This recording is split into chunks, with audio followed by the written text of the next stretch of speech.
कांग्रेस और तृणमूल कांग्रेस के बीच बन रही दूरियों ने विपक्षी एकता को तार तार कर दिया है। दोनों पार्टियों के बीच जारी खींचतान खुलकर सामने आ गई है। राष्ट्रीय स्तर पर पैठ बनाने की तृणमूल कांग्रेस की कोशिश कांग्रेस के लिए चिंता का विषय है। ममता बनर्जी के नेतृत्व में टीएमसी लगातार कांग्रेस की अनदेखी कर रही है।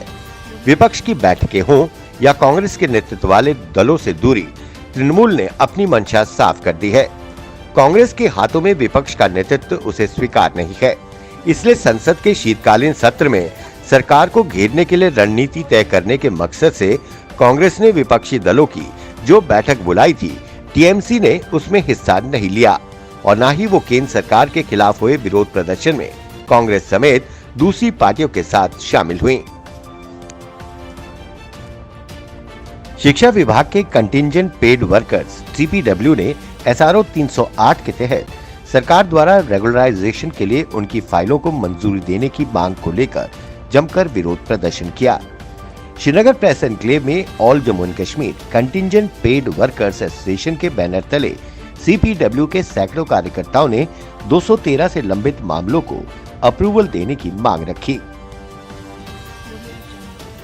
जुनरेशी क्रालपोरा ब्लॉक में एक सुदूर गांव है। कमजोर आर्थिक पृष्ठभूमि वाले इस गांव में करीब 2000 लोग रहते हैं। वहीं इस गांव के युवाओं को क्रिकेट से बहुत लगाव है। खेल के प्रति स्थानीय युवाओं के उत्साह को देखते हुए भारतीय सेना ने जुनरोशी प्रीमियर लीग के क्रिकेट टूर्नामेंट का आयोजन किया। टूर्नामेंट में 8 टीमों ने भाग लिया। 4 टीमों के 2 पूल बनाए गए थे। टूर्नामेंट की शुरुआत लीग मैच के साथ हुई, जिसके बाद क्वार्टर फाइनल और सेमीफाइनल खेले गए। फाइनल मैच आज चौकीबल और जुनरेशी के बीच खेला गया। काफी संख्या में स्थानीय दर्शकों ने मैच का आनंद लिया। वहीं युवाओं द्वारा भारतीय सेना के इस प्रयास की सराहना की गई। जम्मू में वर्ल्ड एड डे के उपलक्ष्य में red ribbon club, Jammu and Kashmir AIDS society, health and medical department JNK ने बीएन नर्सिंग इंस्टीट्यूट के साथ संयुक्त रूप से वर्ल्ड एड डे पर एक कार्यक्रम का आयोजन किया। गांधीनगर गोल्ड मार्केट में इस कार्यक्रम के दौरान एक नुक्कड़ नाटक का आयोजन कर लोगों को एड्स के बारे में जागरूक किया गया।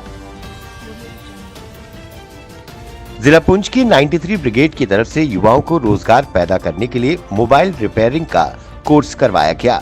वहीं मोबाइल रिपेयरिंग कोर्स के पूरा होने पर इन युवाओं को सेना की तरफ से सर्टिफिकेट भी बांटे गए, ताकि युवा अपने शहर, गांव, मोहल्लों में जाकर मोबाइल रिपेयरिंग का काम खोल सके। वहीं ट्रेनिंग लेने के बाद युवाओं ने सेना का शुक्रिया अदा करते हुए कहा कि इससे हमें फायदा मिलेगा और हम अपना रोजगार चला सकेंगे। अखनूर का ब्लॉक मैरा मंदिरिया ऑर्गेनिक क्लस्टर बनेगा। मैरा मंदिरिया में कृषि विभाग की ओर से लोगों को जैविक खेती बारे जानकारी देने के लिए 3 वर्ष तक प्रशिक्षण देगा और इस अवधि में विभाग लोगों को ऑर्गेनिक खेती के अलावा जैविक खाद तैयार करने के बारे में जागरूक करेगा। मैरा मंदिरिया के गांव गढ़गाल में कृषि विभाग की तरफ से ऑर्गेनिक क्लस्टर कार्यक्रम का शुभारंभ किया, जिसका उद्घाटन जिला विकास परिषद के सदस्य पंडित सुरेश शर्मा ने किया। इस मौके पर पंचायत मैरा मंदिरिया को मक्की निकालने वाले थ्रेशर मशीन भी भेंट की गई।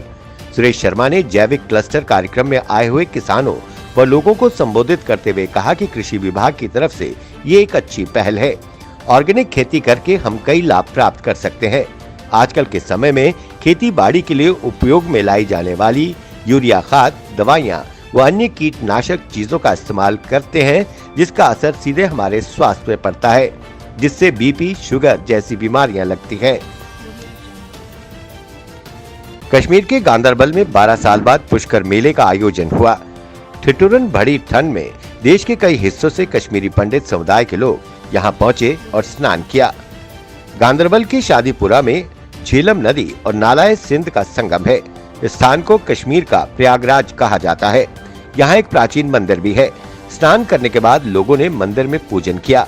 मेले में भाग लेने वाले अधिकतर लोग कश्मीरी पंडित समुदाय से हैं, जो कि वर्तमान में दक्षिण भारत में बसे हुए हैं। 12 साल बाद हुए मेले के आयोजन में पहुंचे लोगों का उत्साह देखते ही बनता था। ओमिक्रॉन वेरिएंट को लेकर जहां दुनिया के कई देशों में लोग दहशत में हैं, वहीं केंद्र सरकार ने कल राहत की खबर दी। स्वास्थ्य मंत्री मनसुख मंडाविया ने राज्यसभा में कहा कि कोरोना का नया वायरस दुनिया के 14 देशों में पाया गया है, लेकिन यहां अभी तक इसका कोई मामला मिला नहीं है। एक एडवाइजरी जारी की गई है, अगर कोई संदिग्ध मामला मिलता है तो उसकी तुरंत जांच की जा रही है और जोनेम सीक्वेंस भी की जा रही है। हालांकि राज्यों में इसे लेकर डर का माहौल बना हुआ है। कई राज्यों की सरकारों ने एहतियातन कदम भी उठाने शुरू कर दिए हैं। संसद में कृषि कानूनों के निरस्तीकरण विधेयक पारित होने के बाद उम्मीद जताई जा रही थी कि अब किसान आंदोलन खत्म हो जाएगा, साथ ही किसानों के घर वापसी हो जाएगी। जाम से परेशान आम जनता भी चाहती है अब किसान आंदोलन समाप्त हो। वहीं भारतीय किसान यूनियन के राष्ट्र प्रवक्ता राकेश टिकैत ने कहा, किसानों के घर की वापसी की अफवाह फैलाई जा रही है। एमएसपी और किसानों पर मुकदमा वापस लिए बिना कोई भी किसान यहां से नहीं जाएगा। उन्होंने कहा कि 4 दिसंबर को हमारी बैठक है। जब तक एमएसपी पर कानून नहीं बन जाता और किसानों पर दर्ज मुकदमे वापस नहीं लिए जाते, तब तक कोई भी किसान यहां से नहीं हिलेगा।